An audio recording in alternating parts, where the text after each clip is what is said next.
Next little bit for everyone at home I want to check out is kind of this bar, this passage at bar 9 here. I'm going to play it. Just kind of this little thing. There's like 2 little bits there that I think are super interesting. First, there's kind of like this chordal thing that's happening. You're following these chords, and then there's just kind of like this rhythmic intention. So like from the chordal thing, I'm hearing. That's right. That's right. So, yeah, it's leading.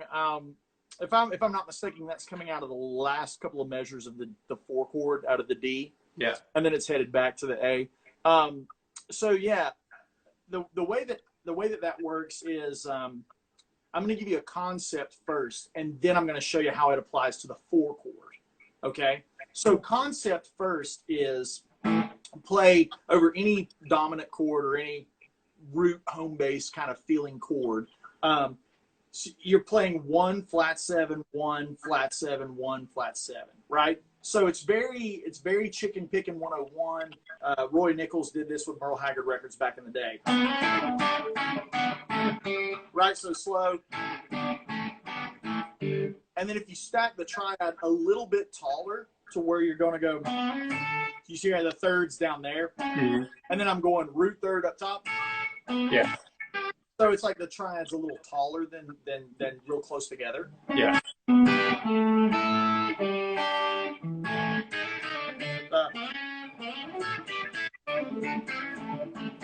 So that's the concept. And you can do it all the way down the guitar. It adds so much motion. Like it's beautiful.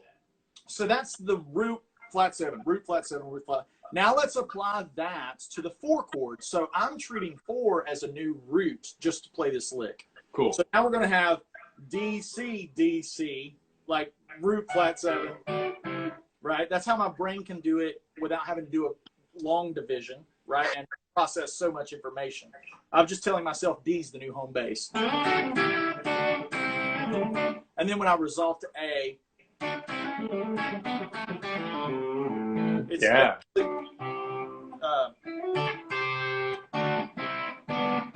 there it is again right That's there.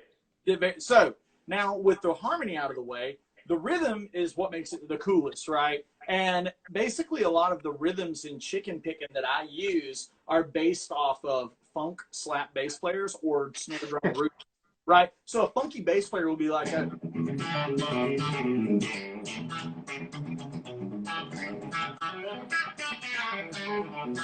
You hear how it's like got that kind of funky slap thing, but I'm not chicken picking it all. That's to get those kind of rhythms. To get the rhythm that you heard in that measure of music, I'm doing something that like a snare drum player would do. Right? To a rudiment. It's like that. Double picking with these. So scat gat da da da da da da da da da. So again, let's just take the simple version. Let's just play it in A first. Right? And we're going to use this. So you can see that hand. That's what I'm doing. No secrets. Let's get to it. No tricks.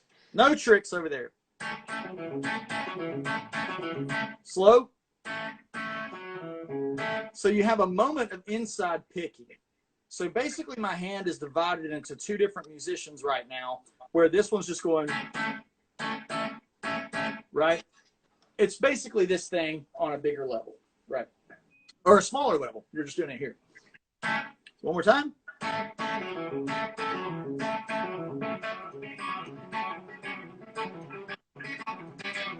And you can actually put a ghost note between it. Is there a down up on the da-da-da?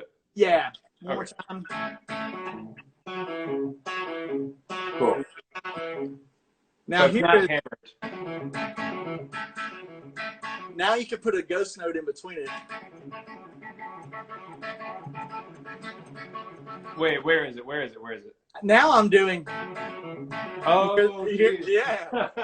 Right. So now I'm going like right. You see what I'm saying? Yeah. Yeah. So you hear guys like drummers do Jeff Sipe, Gary Novak. They'll do a lick, and they start doing these like double things. I'm not a drummer, but like they're doing scat diddle scat diddle and Yeah. in little bounces. It's like a double stroke roll. I am a drummer. Okay, cool. Yeah. So that's that thing. Yeah. And in that, I don't know what I did in that thing, but the idea, now let's combine both parts, right? The harmony and the rhythm. So we play real quick about the harmony. It is coming from E, from the it's from the 5 chord. Yeah. Okay. So the same principle. Yeah. The same principle. I don't know what the exact lick is, but let's just say I'm going to start here.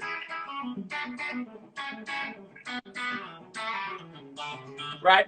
So we're going 2, 3, 4, 1, 2, 3, 4.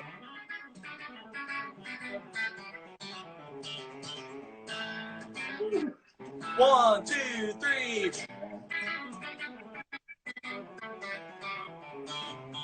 And now here's the right hand. So I'm kind of wadded up. 1, 2, 3, 4. Right? And I'm actually winding up into it with a couple of triplets. I find that this is maybe important for all the viewers because this is kind of like an inside scope into my head for global music, like how to do the Eric Johnson impersonation. Like this is really important to me. How to get into the start of your lick that you've been working on is as important, dare I say more important than the actual lick that you're working on. For instance, a lick like that, people will be like, okay, Andy starts it with the fingers. This is how I'm going to do it. And so in real life music, they'll be playing and they're playing the solo and they have to wait for the 5 chord and then go. And it comes out of nowhere. That doesn't sound authentic. And it's copy paste. Yes. It sounds very artificial. Yeah. So for me, little things like using triplets within a pentatonic, like that kind of lifts you into it. And that sounds, one guy just said, do some Danny Gatton. That's it. That is a Danny Gattonism, is to lead into a lick. Yeah.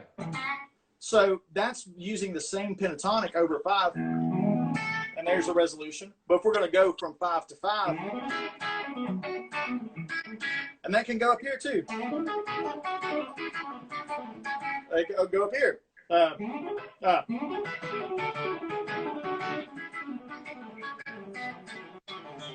So at the end of it, if you're going,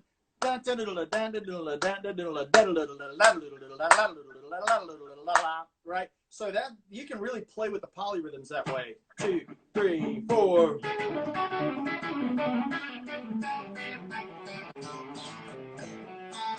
You know, you end up being like the guy that's fighting the snare drum. Yeah. Which is really fun. And for the audience, that's one of those things that's like, oh God, he's not going to make it out. And if you land on the downbeat, you're like, yeah, Houdini, you know. Yeah, but those are those moments in improvisation that I think are really fun. If you hear Andy, he jumps on the rhythm. He does that in this recording. Like I think you maybe do the phrase one time, and before you even get to it's like dot dot, and before you even get to dot dot, he's with you. I'm like finishing this thing out till the end, and it's just really powerful. That's one of those things that I encourage too. People trying to play with live players and the same live players often. Andy and I have put in our 10,000 hours together. He's on almost every live video that you'll see of mine playing. He's playing drums. And so he knows all my isms, and he's seen behind the curtain too many times, you know, and those exactly. So it makes it fun though, because his ears, he's a bass player and a singer.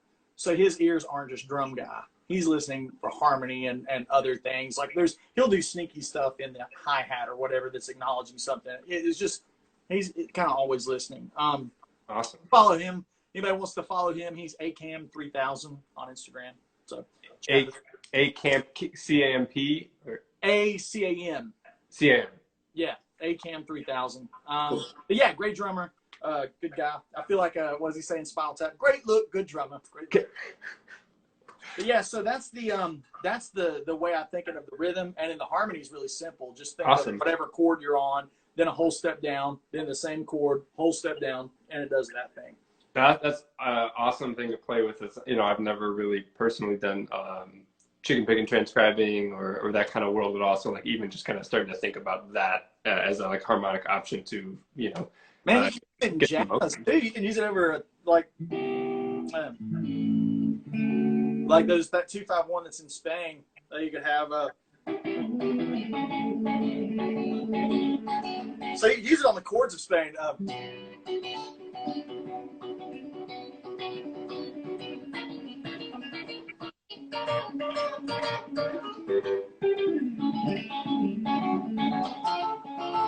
Yeah. Yeah. That would be one of those instances where I use og. Yeah. So 2-5-1 og. Yeah. And then you're into the next minor 2-5-1. Right. You know. Awesome. Right. So yeah, it can be used. It can be used way outside of chicken picking context. Using metal, using rock. I mean, these are things that can just like I did the diminished thing over the Joe Walsh tune. It's like I don't ever try to separate things that I know and can assimilate musically into genres. Like just because I can chicken picking doesn't mean it's only limited to Merle Haggard songs. And you know, you said you're coming from a mandolin background, and I know you're like you got accolades in the mandolin world. Like you've won competitions. You know, you did that for a long time. Was getting into hybrid picking. You know, what was kind of the impetus, and what was it like? You know, when you're coming from the strict pick thing. That was super challenging. That was really challenging. Anybody that follows me knows that Brent Mason is the reason that I learned to play electric guitar. I got the Pick It Apart record, Nashville Cats had Pick It Apart on it. And Brent plays with fingerstyle, and I was a flat picker. So I had to do something. And I even tried using a thumb pick and playing like Brent, and it was a disaster. So I was like, can't do it. I got to figure out something else. So in that solo, that Brent solo on Pick It Apart, there's a line that's, let me.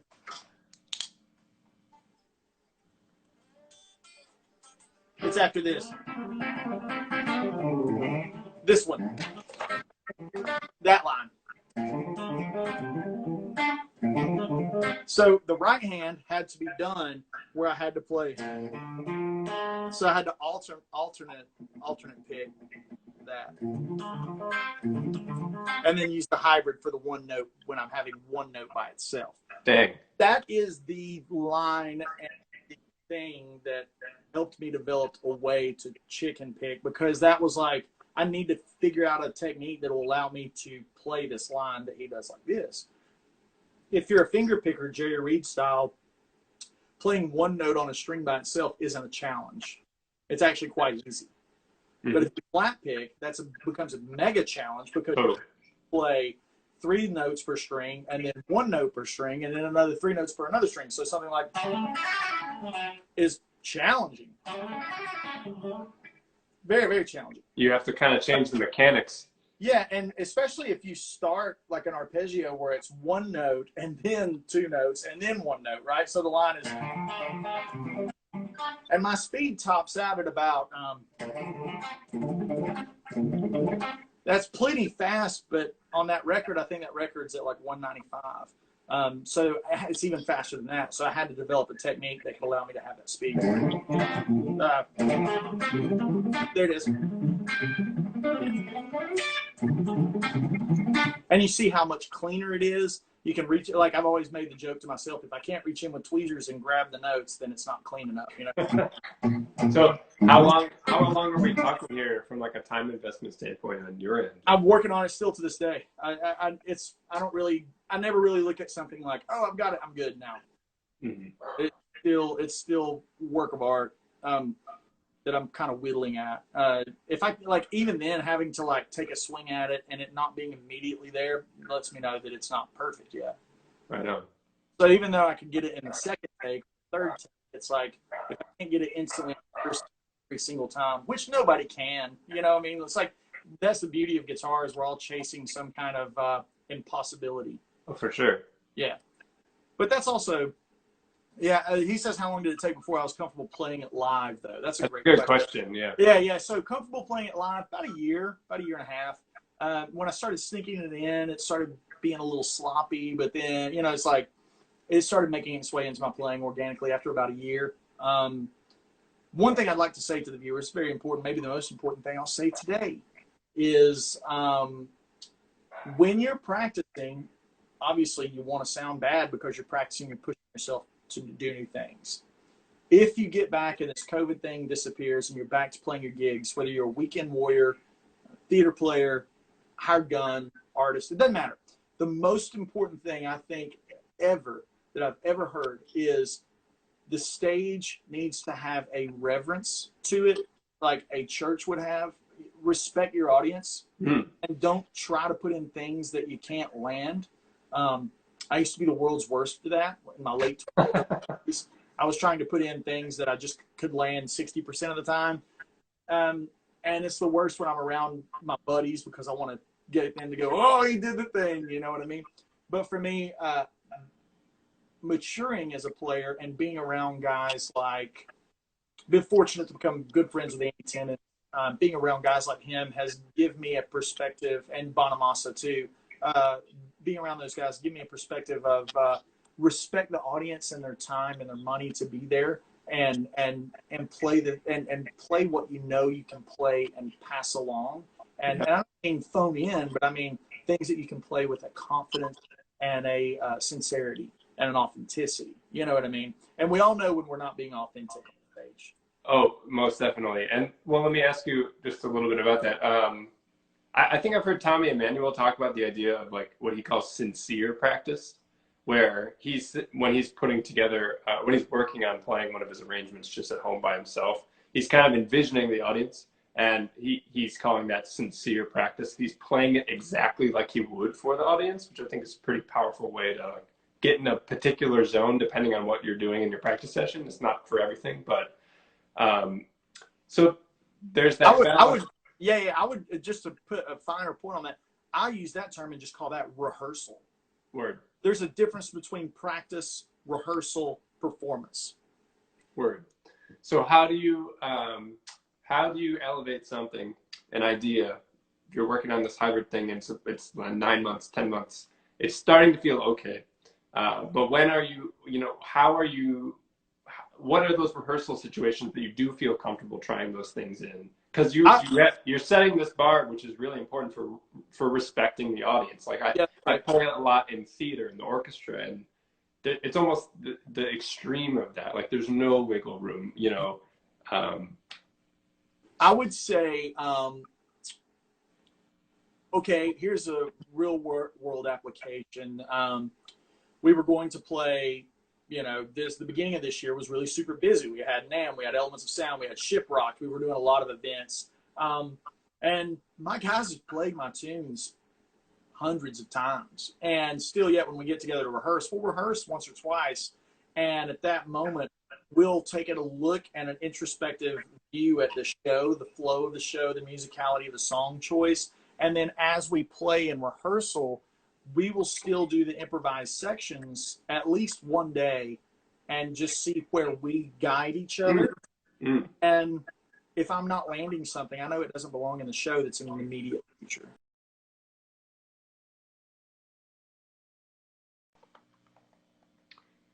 I think we're having just a quick connection issue. I see you moving now. We're good. Okay. What I was saying was like, I know that if I'm not landing it in those rehearsal moments where we improvise, then it's not ready to be put in the show. You talk about the 9-10 month in and starting to think.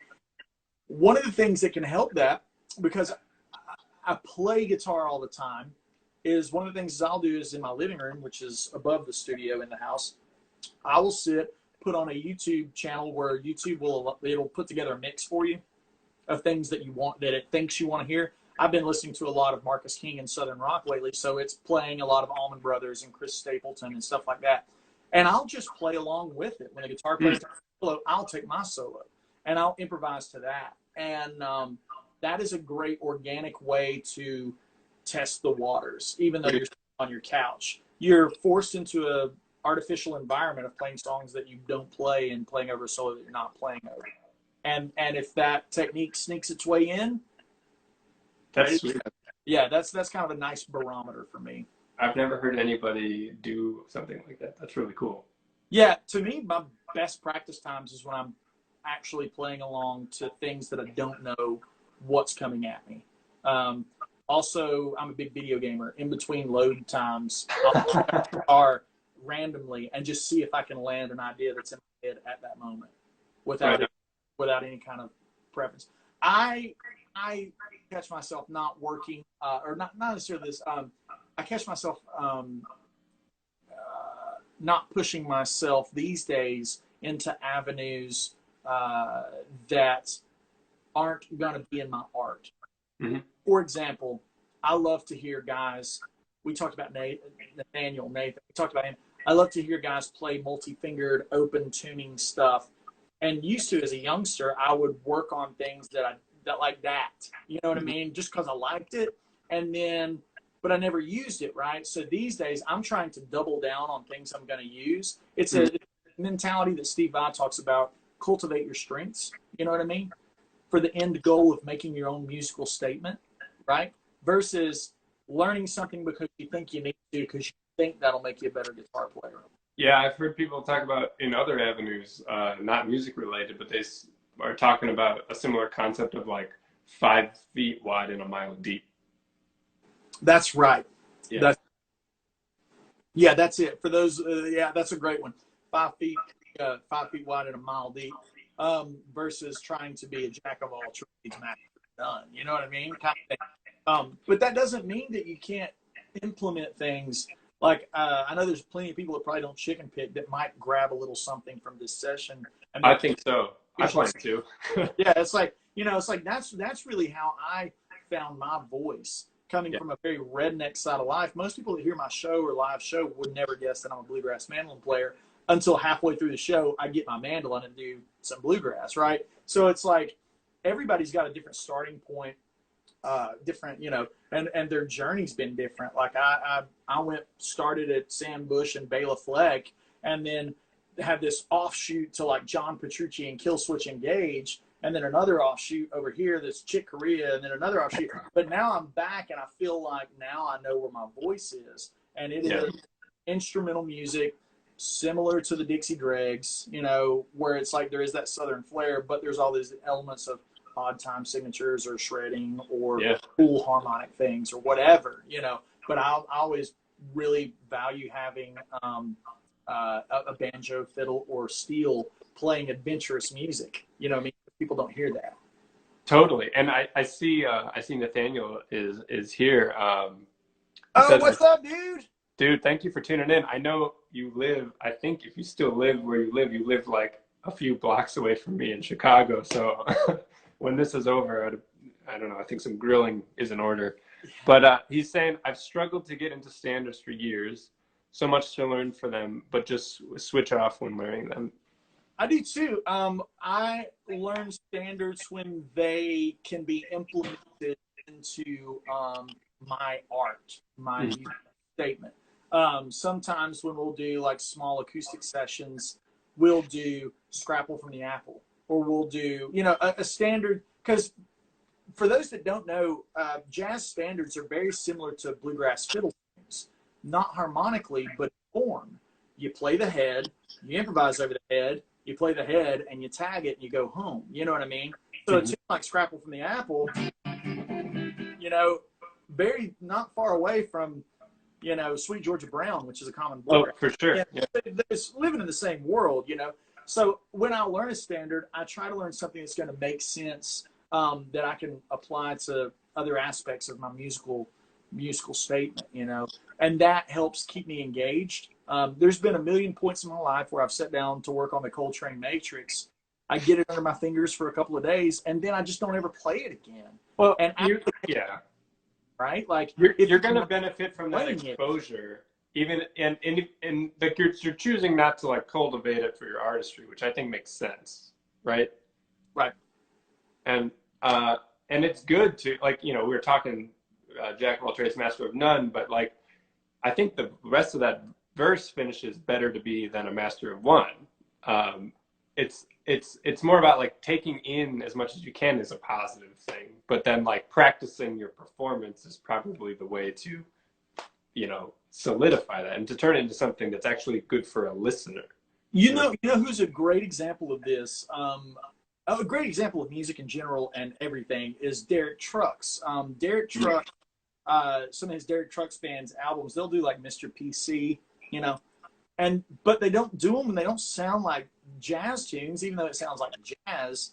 You know, it's like he's taking them and giving them a spin and taking a perspective at it, which I think is super important. Unless you're going to go to a jazz club and purposely play with horn players and be a jazz player, I think exposing yourself to the music and pulling from it, but applying it to your own statements far more valuable than trying to memorize 50 jazz standards and literally never playing them. Like if you're never going to play it, you know, what's the difference between just listening to it and absorbing it and loving it, respecting it, and moving about your business?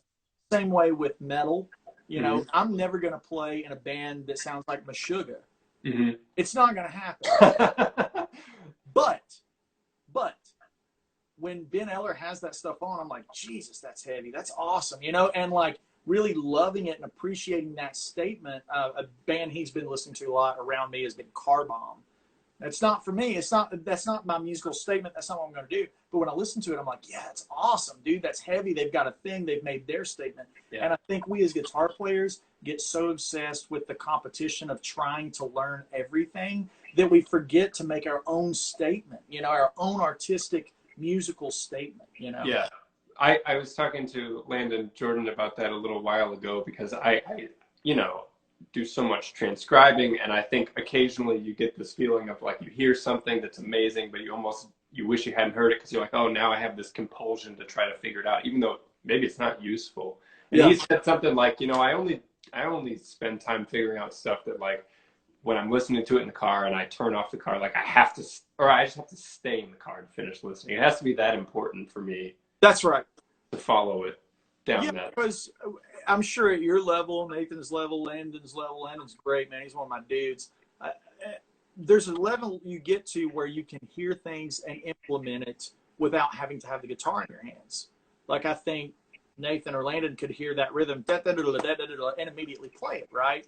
I think that's far more important to absorb 10,000 of those things than to spend 10,000 hours working on one thing that you will probably never play. Like, I'm not going to say I'll never be called to play Coltrane's Countdown on a gig.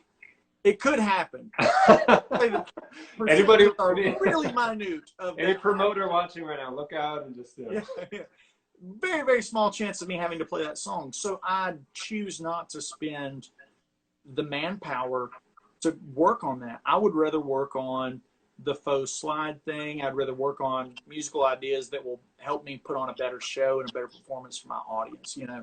And I think that goes back to the Derek Trucks quote of like cultivating, respecting the audience and cultivating that art, you know? And again, we always have to remember that it's music theory. These are just theories and principles and concepts that we all are trying to deal with. They're not rules, you know? Yeah, it's reverse engineering what we hear in an attempt to explain and to put it into context. You know. And I use my theory to prove things that jazz Nazis don't like. You know what I mean? Like the diminished thing of, can I use that one or can I use that one over A? Typically, there's a rule that says that's the one you use, right? But the fact of the matter is, I use that one way more. You know what I mean? And I have enough theory to back that up in a communication standpoint, in a live stream standpoint. But in the real world, man, the reason I'm here sitting with you is because I did something wrong, and it worked in a cool environment. You know what I mean? Using the theory to back that up has been more valuable to me than to use theory as rules that I stick by. Totally. I was at the Musician Summit in North Carolina, I think in 2013. I saw you perform there. It was the first time I saw you.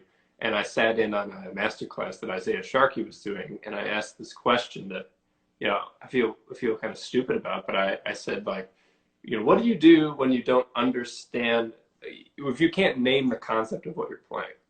And he goes, I don't care. Like, I understand the concept. Like, I have internalized it. Like, what it's called really is unimportant. I'm summarizing his words, but that's it. It would only be valid and important if you're a you know, teaching at a university or high school or something like that, where you have to have an exact rule laid out on a chalkboard and standard notation staff. If it's not that, it really doesn't matter because he's playing his butt off and it's fine. It's like, hey, I don't care what you call it either. It sounds awesome. Yeah, and it is useful for teaching. I feel the same way about notation, standard notation. Like it's a way of representing music for communication in another medium, but it doesn't change the fact that you understand it and you can play it. I see. Nathan said I Says, was going to try to transcribe Countdown and go, wow, that's me, dude. That's yeah, totally me too. It's like I want to take what I can from it, take because to me the thing that made Coltrane so special wasn't these really intense matrices. It's how he played those matrices. Coltrane can play over minor blues, and it's awesome because he plays with a fire and a intensity that I liken to a George Benson or a Brent Mason or a Steve Vai. It's like there's a voice there that sounds unmistakable. There's an identity there that sounds unmistakable. We all love Guthrie Govan because he can play anything, but it always sounds like Guthrie playing something else. You know what I mean? I love Derek Trucks because he can play anything. He's the world's best slide player, in my opinion. But with that said, he always sounds like Derek Trucks. That's why I love it. Yeah. Its identity is the most important thing in music. Right on. Hey. Right on. I gotta ask you about one more passage here before I Yeah. let you go.